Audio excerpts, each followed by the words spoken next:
Większość ludzi, którzy inwestują w nieruchomości lub nawet kupują je dla siebie, myślą o tym, że jest to inwestycja na lata i też interesuje ich, jak się będzie zmieniała wartość tej nieruchomości w czasie.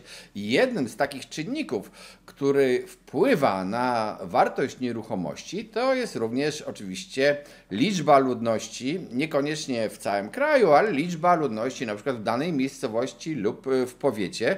I mamy właśnie nowe dane, nowy raport GUS-u, bardzo fajny, jest to prognoza demograficzna, ale w odróżnieniu od poprzednich prognoz demograficznych nie dotyczy ona całego kraju jako Polski, ale dotyczy do poziomu powiatów. I te dane uważam bardzo ciekawe. Jak się to będzie zmieniało w najbliższych latach, warto poznać, a zmian będzie sporo. Tym bardziej, że ta prognoza jest też o tyle ciekawa, że uwzględniono w niej bilans migracji, imigracji i emigracji z naszego kraju i przeprowadzono w ogóle tę prognozę w takich trzech wariantach, czyli tym takim średnim oraz niskim i wysokim. O co w tym chodzi? Będzie za chwilę, ale jeżeli interesujesz się gospodarką, rynkiem nieruchomości, zmianami w prawie, tym co się dzieje, zmianami trendów na rynku, subskrybuj ten kanał. Sugeruj nam również w swoich komentarzach tematy audycji, które zrobimy specjalnie na Twoje zamówienie. Dodam od razu, wiem, że wielu z Was zamawia audycje o wpływie regulacji dotyczącej świadectw energetycznych budynków, regulacji unijnej na rynek i ona faktycznie wpłynie i obiecuje tę audycję, ale za jakiś czas, dlatego jeżeli będziecie subskrybować, to się o tej audycji dowiecie. Przechodząc do tematu, od razu też powiem, że poprzednia prognoza była sporządzona w 2014 roku i to jest o tyle ciekawe, że dzieli nas 9 lat. Co się wydarzyło przez te 9 lat? Przez te 9 lat wybuchła wojna na Ukrainie, co wpłynęło na pewno na przepływ ludności, przez Polskę również. Była epidemia COVID-u, nastąpił Brexit, co niektórych skłania, albo Polaków, którzy wyemigrowali do Brytanii, niektórych skłania do powrotu do Polski, inni migrują do innych krajów, więc już widać 9 lat i 3 takie, można powiedzieć, nieprzewidywane tą prognozą wydarzenia, więc tak też podejdźmy do obecnych prognoz. Co pokazuje ta obecna prognoza? Ta czarna linia to jest stan obecny, dane rzeczywiste, a to jest to, co jest prognozowane.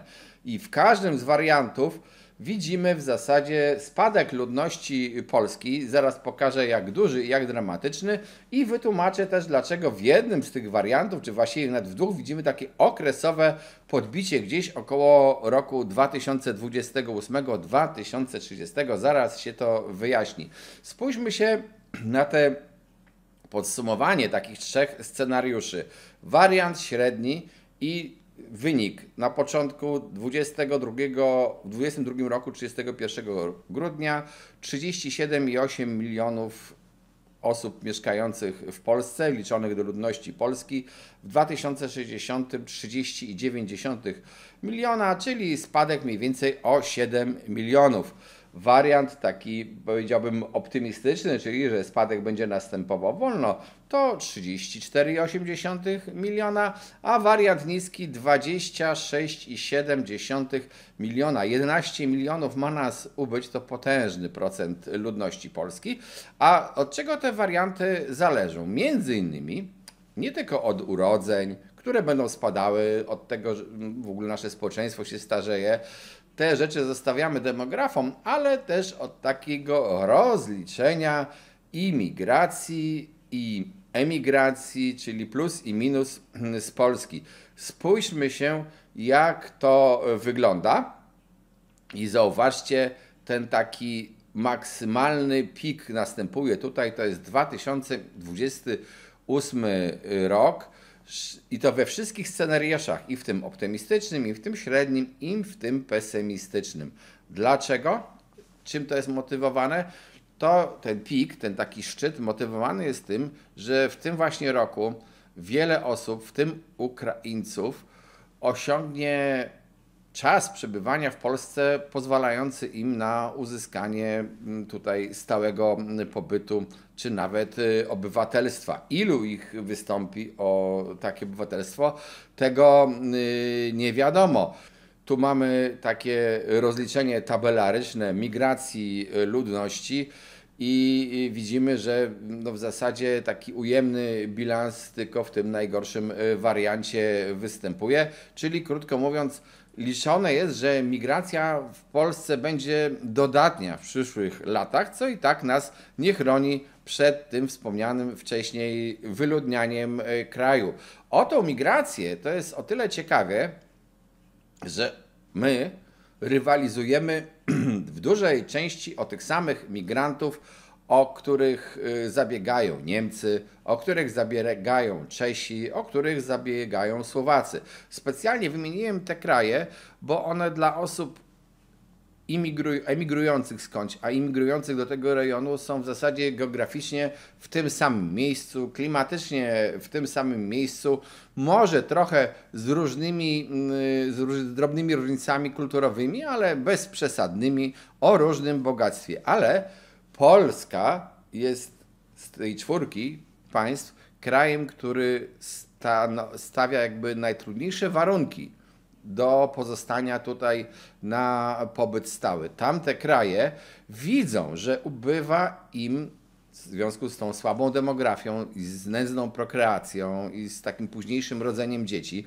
że ubywa im ludności, że będzie ubywało im siły roboczej, więc starają się do siebie przyciągnąć tych imigrantów. Ale też pamiętajmy o tym, mówimy często, a do nas bardzo chętnie witamy takich imigrantów bliskich nam kulturowo, czyli na przykład Ukraińców, czy Białorusinów, czy nawet Rosjan, ale to są ludzie powiedzmy nam bliscy kulturowo, podobne języki, zwyczaje w miarę mniej lub bardziej podobne. Tu nie będziemy dyskutowali, jak to wygląda, ale jednak tak jest i to ich odróżnia od imigrantów z krajów dalszych, z zupełnie inną religią, z zupełnie innymi zwyczajami, obcych nam, czy bardziej obcych, powiedzmy w ten sposób. Ale badania również prowadzone przez, no nie GUS w tym przypadku, tylko przez na przykład ONZ, zbierane te informacje pokazują, że te źródło imigracji, czyli tej potencjalnych ludzi, którzy będą imigrowali do nas z właśnie Ukrainy czy z Białorusi, wysycha. Ta grupa ludzi, wiekowa grupa ludzi, która jest skłonna do emigracji z kraju za pracą, będzie w tamtych krajach maleć i to znacząco, co znaczy, że to źródło nam wyschnie i będziemy, jeżeli będziemy chcieli zwiększyć liczbę ludności w Polsce, liczbę pracujących, no to będziemy ich musieli do siebie zaimportować. Jak powiedziałem, te wszystkie zmiany ludnościowe mają ogromny wpływ na sam rynek nieruchomości. Najpierw pokażę Wam taką tabelę województwa, jak się ma zmieniać liczba ludności procentowo do 2040 roku. I widzimy, że takim województwem o najmniejszym ubytku ludności, a wszystkie województwa mają ubytek ludności, jest województwo mazowieckie. Ale zobaczmy sobie, jak to wygląda w powiatach i właśnie do 2040 roku, bo tak naprawdę ten 2040 rok to nie jest tak daleko, to tylko 17 lat. To jeżeli dzisiaj rodzi Ci się dziecko, to dziecko nawet nie zdąży matury zrobić do tego czasu, a tak będzie się zmieniała według GUS-u i według prognozy demograficznej liczba ludności w poszczególnych powiatach. Widać poważny ubytek. W większości powiatów ubywa ludności. Widzimy też, że w takich miastach, na przykład tutaj jak Poznań, miasta to są niektóre na prawach powiatu. Ludności ubywa w tym mieście, natomiast ludność będzie przybywała w tych powiatach okolicznych, satelitarnych. To się wiąże z takim dość popularnym zjawiskiem wynoszenia się z miasta do powiatów, czy właściwie gmin pod miastem, do miejscowości pod miastem. I widzimy to i w Bydgoszczy, i w Toruniu, i w większości miast tych dużych. Jak to wygląda w 2060 roku? No, mała zmiana. Widać, że niektórych powiatów ściągających tą ludność ubyło.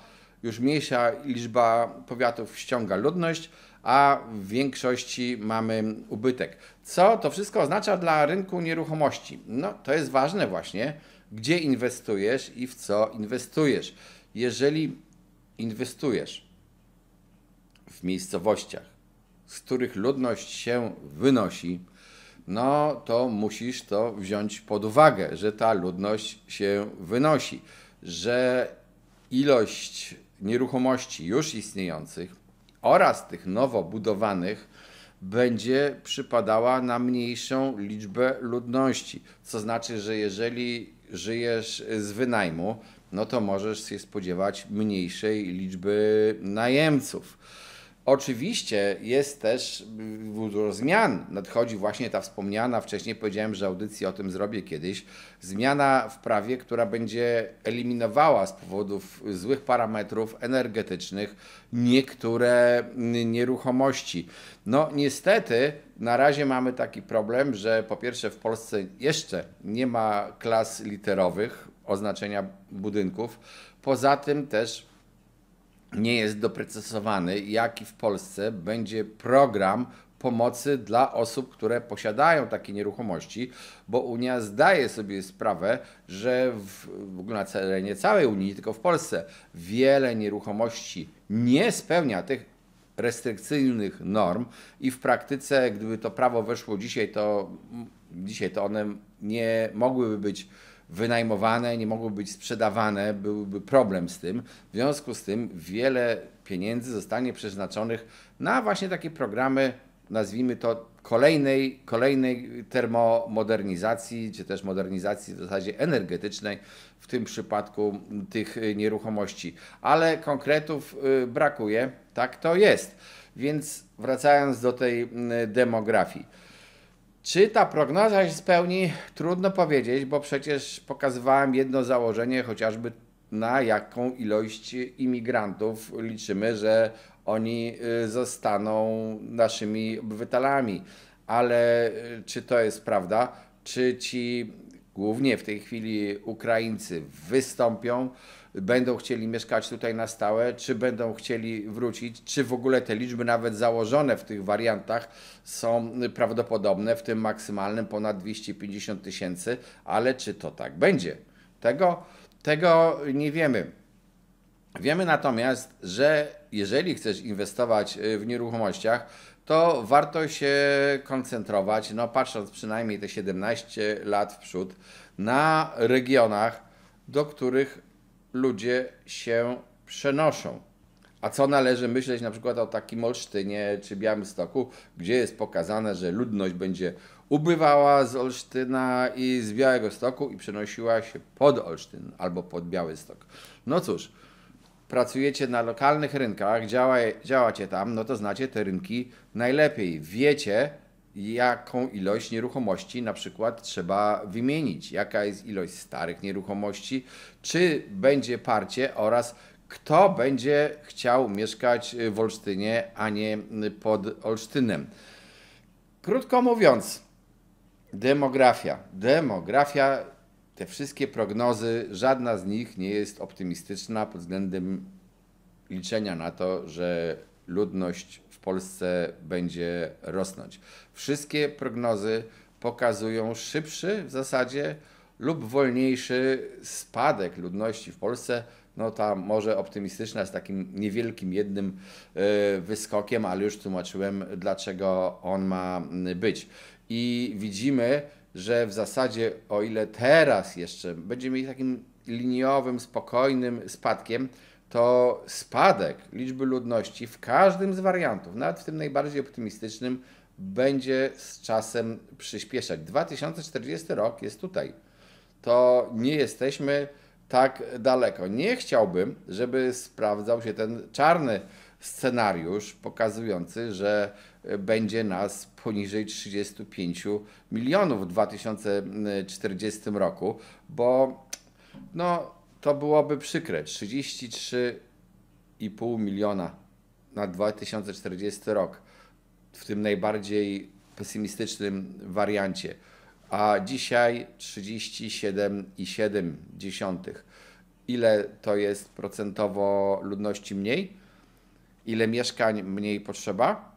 To możecie sami przewidzieć. I pamiętajcie jeszcze o jednej rzeczy, że na rynek oprócz mieszkań pochodzących właśnie z budowy przez deweloperów, czy z indywidualnych nowych budów, głównie domów jednorodzinnych, ale lokali mieszkalnych w każdym razie, oprócz tej ilości na rynek wpływają również mieszkania z odzysku, lokale mieszkalne, domy, mieszkania, różne rzeczy, to z odzysku, czyli po tych osobach, które odeszły z tego świata.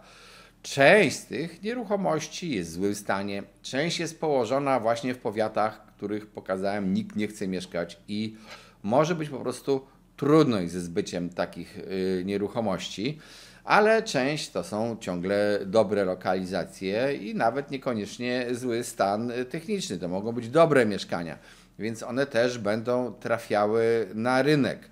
Wszystko to oznacza, że być może w zasadzie już mieliśmy za sobą taki szczyt budowy przez deweloperów. Tego nie wiem, zobaczymy, ale była ogromna ilość budowania, a dzisiaj pytanie jest, budujemy, ale dla kogo?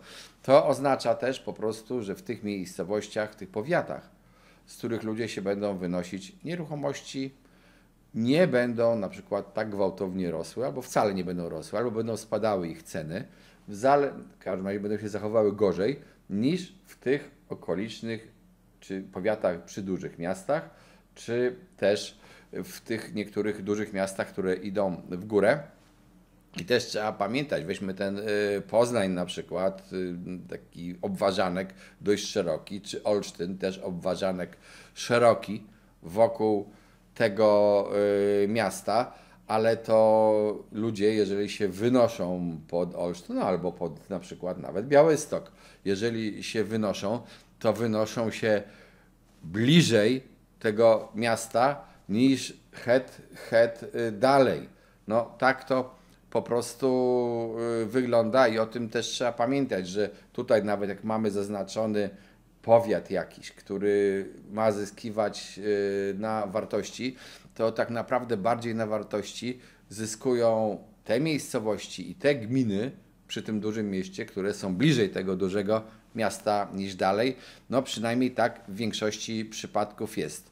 Jeżeli interesuje Ciebie w ogóle gospodarka, rynek nieruchomości, subskrybuj kanał, napisz nam sugestie nowych tematów. Dla tych, którzy interesują się w ogóle obrotem nieruchomościami, polecam szkolenia na cement24.pl, a jeżeli chcecie dyskutować, to mamy też serwer na Discordzie, link na dole i tam czasami jest ciekawa wymiana poglądów, to taka nasza nowa inicjatywa, ale zapraszam, bo warto wymieniać się informacjami o rynku nieruchomości. Cześć, trzymajcie się.